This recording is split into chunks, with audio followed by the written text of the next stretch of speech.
नमस्कार,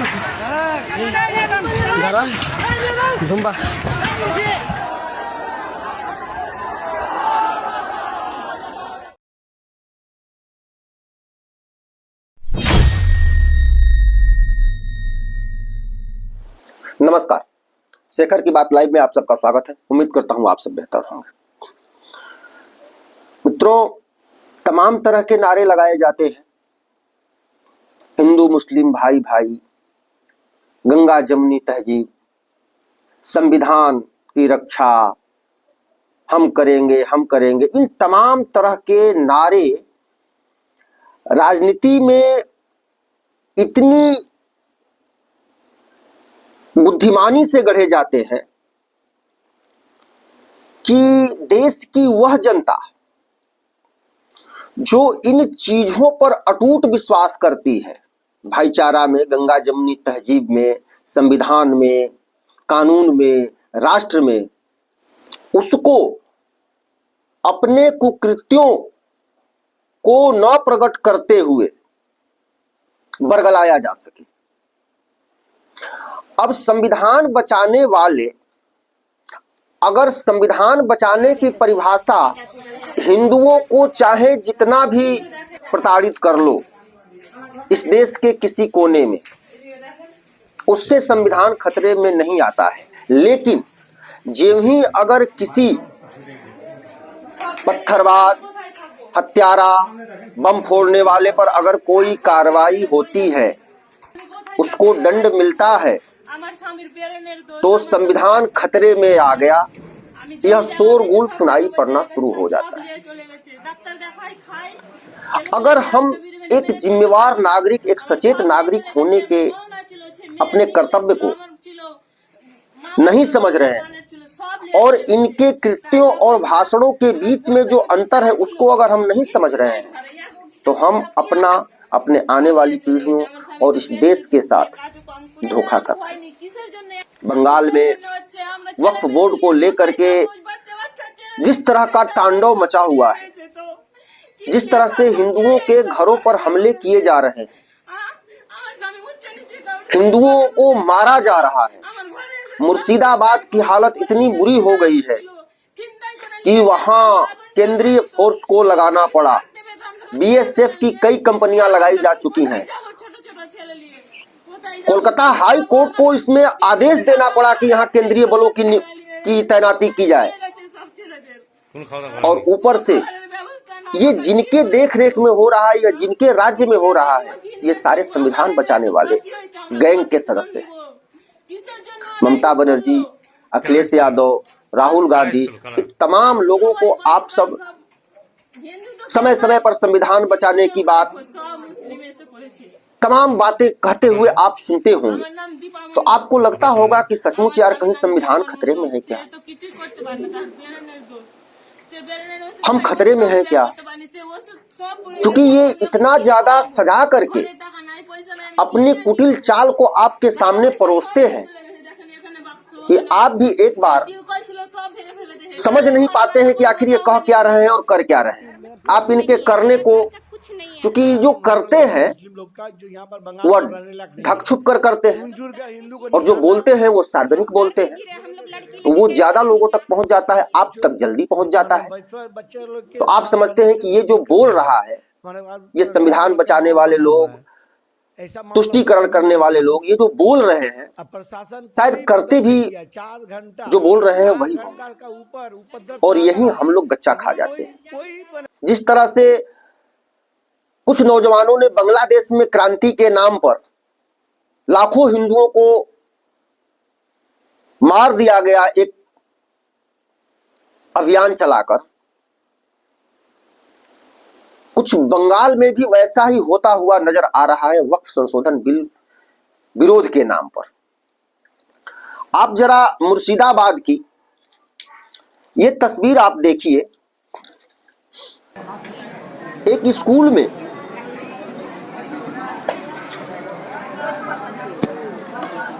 आसपास के बहुत सारे गांवों के लोग जाकर शरण लिए हुए हैं, उनके घरों पर, उनके दुकानों पर हमले किए जा रहे हैं। ये छोटे छोटे बच्चे, ये महिलाएं, अपने छोटे छोटे नवजात बच्चों को लेकर के स्कूल में शरण ली हुई, ये सारे हिंदू की महिलाएं। और हम यहाँ दलित, अति पिछड़ा, पिछड़ा, और इसके नाम पर हमको काटने वाले बांटते हैं और हम बटे रहते हैं। इनमें वो सारे लोग हैं जिनको एक दूसरे से लड़ाया जाता है और एक दूसरे से लड़ाकर इनको कमजोर करके और फिर इनको शरणार्थी बना दिया जाता है। पाकिस्तान, अफगानिस्तान, अभी बंगला का जो है कि बांग्लादेश को हमने देखा,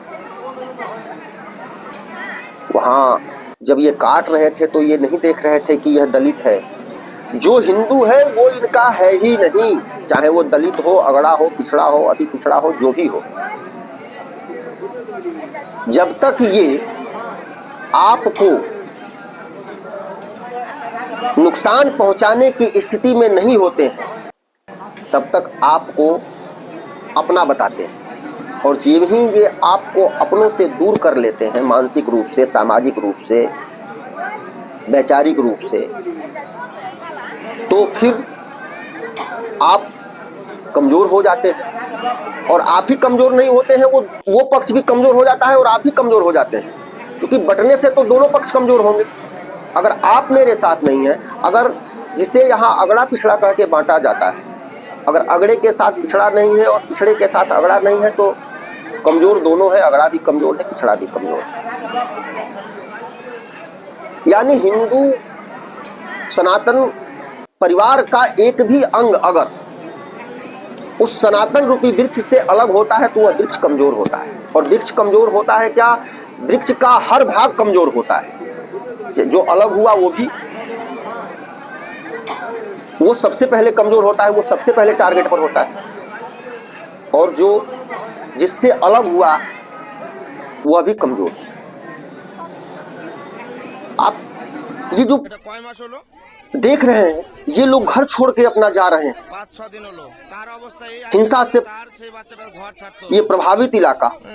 वक्फ संशोधन बिल के नाम पर जो हिंसा वहां हो रही है, कोई नाव में बैठ करके, कोई अपना परिवार लेकर के, बाल बच्चों को लेकर के, जहां शरणार्थी शिविर बना हुआ है। इस हिंदुओं के देश में जहां हिंदू बहुसंख्यक है, वहां अगर हिंदू शरणार्थी बनकर रहने के लिए मजबूर है तो आप समझ सकते हैं कि जहां इनकी संख्या थोड़ी भी ज्यादा हुई तो ये क्या करते। योगी आदित्यनाथ ने 2-4 दिन पहले एक बात कही थी कि 100 हिंदुओं के बीच में एक मुस्लिम परिवार सबसे सुरक्षित स्थिति में होता है। वो उतना सुरक्षित मुसलमानों के बीच में भी नहीं होता है। लेकिन क्या 100 मुसलमानों के बीच में, एक तो छोड़िए, 50 हिंदू परिवार भी सुरक्षित हैं क्या?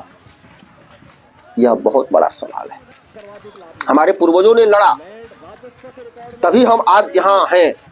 मुगलों के समय में ना कोई राजनीतिक विषाद थी, अपनी संस्कृति, अपनी सभ्यता को बचाने की जंग लड़ी जा रही थी। सब लोग अपने अपने तरीके से लड़ रहे थे।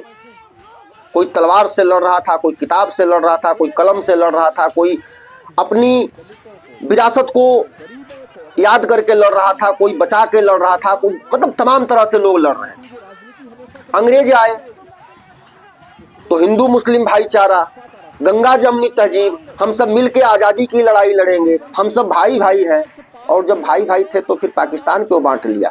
योगी आदित्यनाथ ने जो कहा है, यह 1000 सालों के इतिहास में इतना साफ, इतनी सही बात, स्पष्ट बात हिंदुओं के पक्ष में आज तक किसी ने नहीं कही। जबकि 1000 सालों के बीच में ऐसी तमाम परिस्थितियां थीं जब हिंदुओं को काटा गया, मारा गया, उनको मिटाया गया, उनकी सभ्यता, संस्कृति, मंदिर, तमाम बहन बेटियों के साथ अनाचार, दुराचार हुए।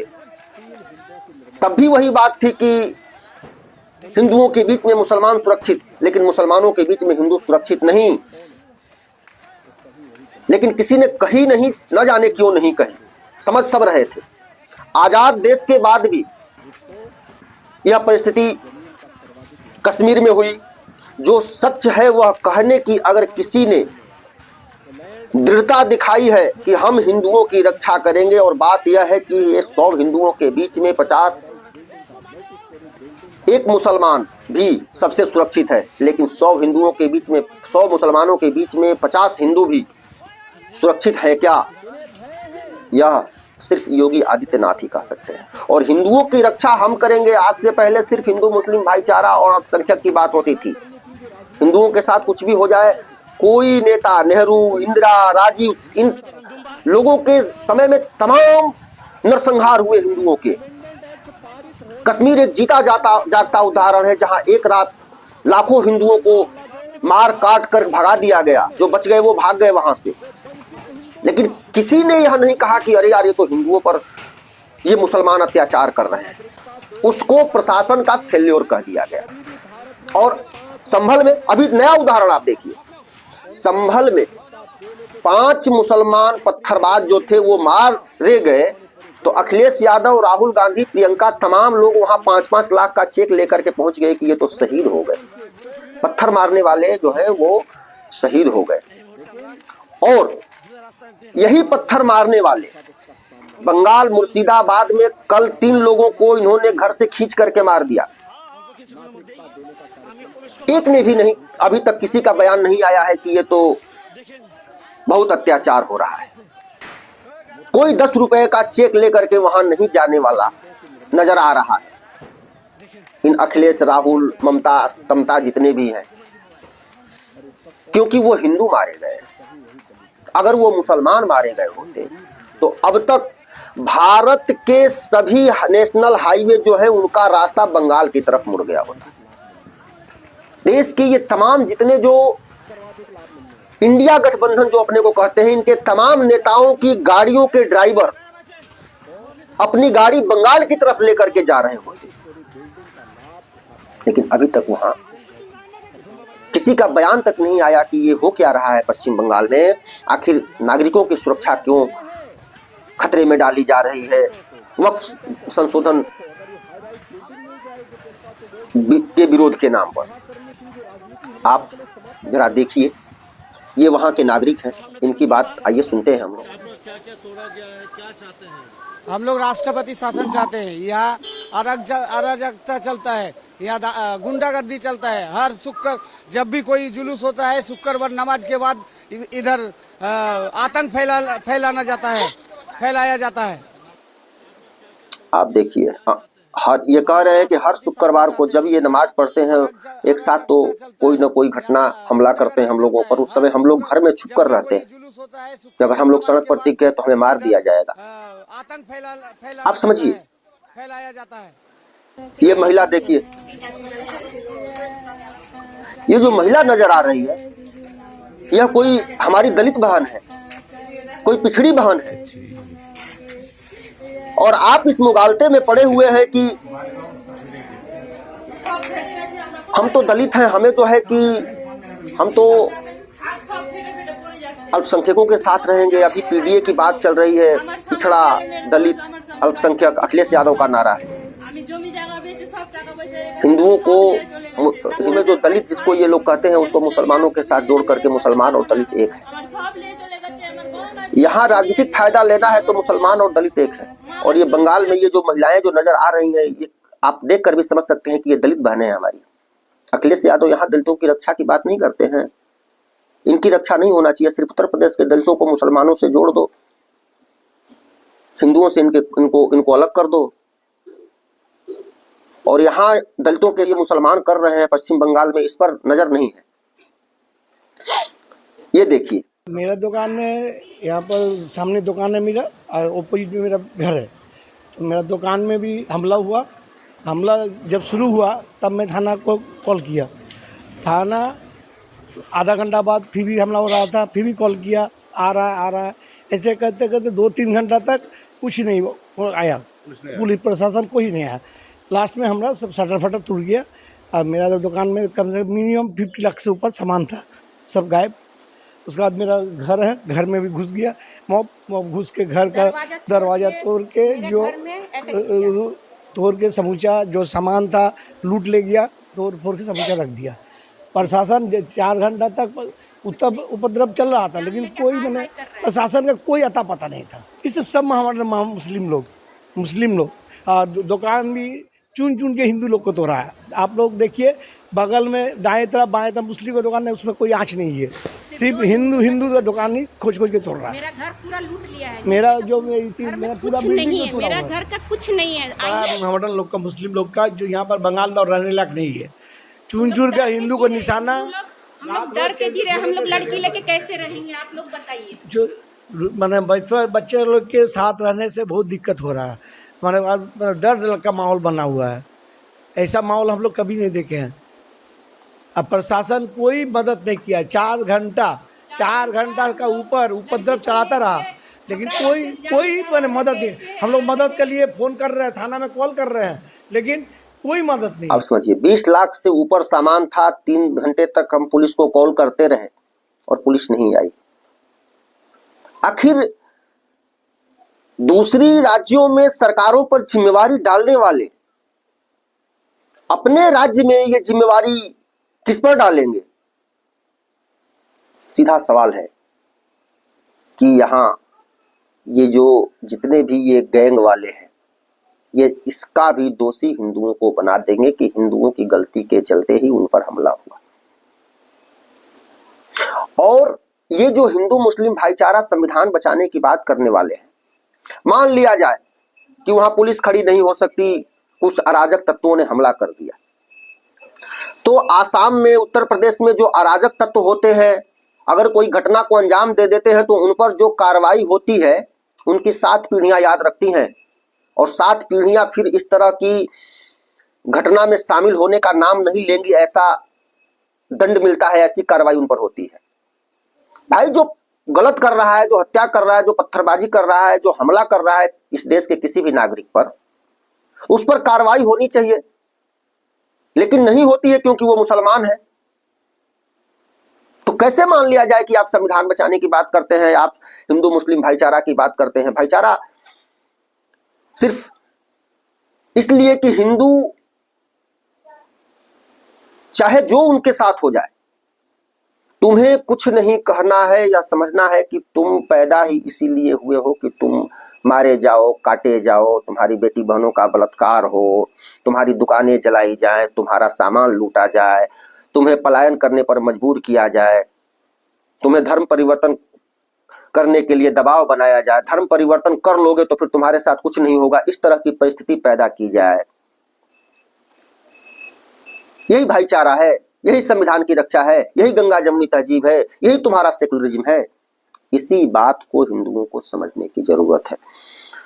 आपने जो बंगाल की स्थिति देखी, अगर आपको यह लगता है कि वक्फ संशोधन कानून में परिवर्तन के चलते मुसलमानों को बहुत नुकसान होने वाला है, मुसलमान इससे नाराज है, मुसलमान हर उस काम से नाराज है, हर उस काम से नाराज होगा जिस काम में इस देश की रक्षा, सुरक्षा, कानून के राज कायम करने का प्रयास, इस देश की व्यवस्था को सुदृढ़ करने का प्रयास किया जाएगा, पारदर्शिता के लिए कोशिशें होंगी,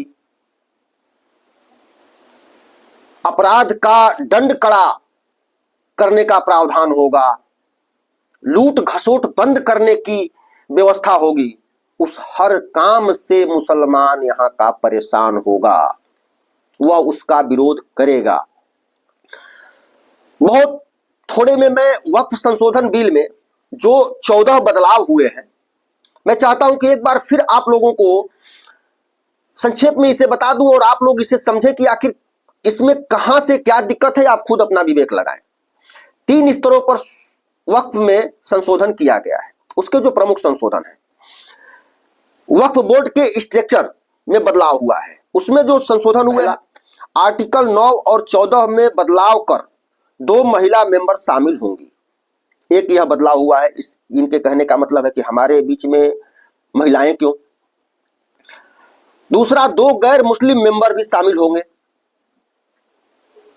अब ये भाई इनकी तो मनमानी चलती है, हम मुसलमान रहेंगे और हम कुछ अब ओवैसी रहेंगे, अमानतुल्लाह खान रहेंगे, ये लोग रहेंगे तो हम जो मन करेगा सो करेंगे, इसमें दो गैर मुसलमान आएंगे तो फिर हम तो अपनी चोरी डकैती लूट घसोट नहीं कर पाएंगे, वह भी साथ में इसका मेंबर होगा। तीसरा, शिया सुन्नी सहित पिछड़े मुस्लिम समुदायों से भी मेंबर होंगे।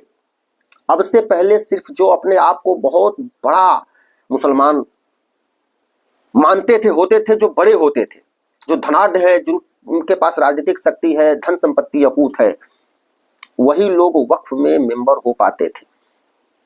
आप ये वक्फ बोर्ड में जो फलनवा फलनवा का नाम सुनते हैं, ये अपने आप में एक बहुत बड़ी हैसियत रखते हैं। कोई सामान्य मुसलमान वक्फ बोर्ड में नहीं है, और आप सोचते हैं कि ये सामान्य मुसलमानों के हित की सोच करके उस पर काम करते हैं, तो ये अपने हित के लिए काम करते हैं। हैदराबाद में ओवैसी ने वक्फ के सैकड़ों एकड़ जमीन को कब्जा कर रखा है। हैदराबाद के पॉश इलाकों में कई सारी बिल्डिंगें हैं जो वक्फ की जमीन पर बनी हुई हैं, उसमें असदुद्दीन ओवैसी का मॉल चलता है, जिम चलता है, स्कूल चलता है, तमाम व्यवसाय चलता है। कितने सामान्य और गरीब मुसलमानों को उससे फायदा होता है। चौथा, बोहरा और अगखानी मुस्लिम समुदाय के भी अलग वक्फ बोर्ड होंगे। पहले जो पिछड़े मुसलमान थे, जो दबे कुचले मुसलमान थे, उनकी कोई पूछ नहीं थी। और पांचवा जो इसके स्ट्रक्चर में बदलाव के लिए जो संशोधन हुआ है, केंद्र सरकार सेंट्रल वक्फ काउंसिल में 3 सांसदों, लोकसभा से 2 और राज्यसभा से 1 को रख सकेगी। जरूरी नहीं है कि ये तीनों सांसद मुसलमान ही हो। पहले यह तीनों सांसद मुसलमान ही हुआ करते थे, पहले भी रख सकती थी, लेकिन ये मुसलमान ही होंगे, दूसरा कोई नहीं हो सकता। वक्फ की प्रॉपर्टी को लेकर के जो उसके नियंत्रण को लेकर के जो बदलाव हुआ है, उसमें जो मुख्य बदलाव है वह है कि कैग या सरकार की तरफ से नियुक्त ऑडिटर वक्फ प्रॉपर्टी का ऑडिट करेगा। प्रॉपर्टी नियंत्रण में जो दूसरा संशोधन हुआ है प्रमुख, राज्य सरकार प्रॉपर्टी के सर्वे के लिए सर्वे कमिश्नर की जगह जिला कलेक्टर को नियुक्त करेगी। पहले ये सर्वे कमिश्नर नियुक्त करते थे, जो अक्सर मुसलमान ही होते थे, जिसे वक्फ इंस्पेक्टर कहा जाता था। जिस जमीन को घोषित कर दिया कि यह वक्फ की लग रही है, वह जमीन वक्फ हो जाया करती थी। यह कमिश्नर अब वक्फ बोर्ड नियुक्त नहीं करेगा, उस जिले का कलेक्टर ही सर्वे इंस्पेक्टर होगा। बोर्ड को अपनी प्रॉपर्टी जिला कलेक्ट्रेट के ऑफिस में रजिस्टर करानी होगी। पहले वक्फ बोर्ड में ये रजिस्टर होती थी। वक्फ ने कह दिया कि ये वक्फ की लग रही है, बस वो वक्फ बोर्ड का जो रजिस्टर था उसमें दर्ज हो जाता था और वो जमीन वक्फ हो जाती थी। कलेक्टर किसी वक्फ प्रॉपर्टी को सरकारी संपत्ति मानता है तो उसे राजस्व रिकॉर्ड में बदलाव करवाकर राज्य सरकार को इसकी रिपोर्ट देनी होगी। देश में जितनी भी सरकारी संपत्ति है उन पर 80% पर वक्फ ने कब्जा कर लिया है। अब वो सारी 80% संपत्ति जो सरकारी संपत्ति थी वो तो इनसे चली जाएगी। पहले तो इनको अधिकार था कि कह देंगे कि ये वक्फ संपत्ति है, तो सरकार भी कुछ नहीं कर सकती थी। अगला जो संशोधन है वो, जब तक कलेक्टर किसी विवादित प्रॉपर्टी पर रिपोर्ट नहीं देते उसे वक्फ प्रॉपर्टी नहीं माना जाएगा। यानी सरकार के फैसला न लेने तक प्रॉपर्टी को वक्फ बोर्ड कंट्रोल नहीं कर सकेगा। कलेक्टर, सरकार, ये जो समान सरकारी तंत्र है, जब तक यह सुनिश्चित ना कर ले कि नहीं यह वक्फ प्रॉपर्टी है, कोई वक्फ का नियंत्रण नहीं होगा। वक्फ की प्रॉपर्टी विवाद का निपटारा, इसमें भी तमाम उलझने थी, मनमाना था। धारा 40 खत्म होगी, जिसके तहत वक्फ को किसी संपत्ति को अपनी संपत्ति घोषित करने का अधिकार था। धारा 40 वक्फ बोर्ड का जो पुराना कानून था, उसमें धारा 40 के तहत किसी भी संपत्ति को वक्फ बोर्ड वक्फ की संपत्ति घोषित कर सकता था। वो सरकारी हो, निजी हो, आपकी हो, घर हो, मकान हो, सबको। अब ये नहीं कर सकते, वो खत्म हो जाएगी। अगला है कि वक्फ ट्रिब्यूनल के फैसले को कोर्ट में चुनौती दी जा सकती है। पहले वक्फ ट्रिब्यूनल का फैसला अंतिम था, उसे सुप्रीम कोर्ट, हाई कोर्ट कोई भी कुछ नहीं कर सकता था। अगर वक्फ ने आपकी जमीन को, आपके घर को यह कह दिया कि यह संपत्ति वक्फी है, तो आप supreme court, high court, civil court कहीं नहीं जा सकते। जाना चाहते हैं तो उसी वक्फ बोर्ड में जो उसका ट्रिब्यूनल बना हुआ था उसी में जाना था, वहीं कहना था, हे हुजूर हमको छोड़ दिया जाए। और उसमें वही लोग बैठे हुए थे जिन्होंने वक्फ संपत्ति घोषित किया हुआ है आपकी संपत्ति को, और जिन्होंने वक्फ संपत्ति आपकी संपत्ति को घोषित किया वो भला फिर क्यों छोड़ेंगे। अंतिम जो मुख्य संशोधन है, नए कानून के बनने से पहले या बाद में किसी सरकारी संपत्ति को वक्फ की प्रॉपर्टी घोषित किया गया है तो अब वह वक्फ प्रॉपर्टी नहीं। कानून से पहले चाहे जितना भी तुमने सरकारी संपत्ति को वक्फ घोषित कर दिया है, अगर वह सरकारी संपत्ति निकली, चाहे वो किसी भी राज्य में हो, वह संपत्ति वक्फ की नहीं रह जाएगी। यही इनके असली दर्द का कारण है। और इन्होंने जितनी संपत्ति लूटा है वक्फ बोर्ड के नाम पर, उसमें से सरकारी संपत्ति आप समझिए कि इतने बड़े पैमाने पर है, वह लाखों एकड़ में है। वह टोटल संपत्ति में 50 से 60% है जो सरकारी भूमि पर इन्होंने सब घेर घूर लिया है। और आप विरोध कर रहे हैं। अगर सरकार से इसमें कुछ चाहते हैं तो आप कानूनी तरीके से करिए। बंगाल में हिंदुओं के घरों को, दुकानों को जला देने से, उनको मार देने से वक्फ संशोधन बिल वापस हो जाएगा। तो ये जो मुसलमान बंगाल में हो चाहे कहीं भी हो, किसी भी मुद्दे को लेकर के अगर विरोध प्रदर्शन करते हैं तो आप यह न समझें कि यह इनको परेशान किया जा रहा है तो ये विरोध प्रदर्शन कर रहे हैं। यह मुद्दे ढूंढ रहे हैं कि किस तरह से यहां हिंदुओं पर हमले किए जाएं। उत्तर प्रदेश में, मध्य प्रदेश में, राजस्थान में, आसाम में ये तो अभी कर नहीं सकते। पश्चिम बंगाल में इनका सेफ जोन है। ममता बनर्जी हैं, हम चाहे कुछ भी करें, हिंदुओं को मार डालें, काट डालें, कुछ भी करें। बंगाल में हम खूब तांडव मचाएं कि सरकार दबाव में आ जाए, 10, 20, 50, 100, 200, 500, 1000, 2000 हिंदुओं को काट दे, मार दे, सरकार दबाव में आ जाए। ममता बनर्जी हमारे ऊपर कुछ करेंगी नहीं। इन सारी चीजों, इन सब परिस्थितियों ने बंगाल की स्थिति को बिगाड़ दिया है। और ममता बनर्जी मुसलमानों के वोट के लिए, सत्ता में बने रहने के लिए मुसलमानों के खिलाफ कोई कार्रवाई करेंगी। अगर यह कल्पना आप करते हैं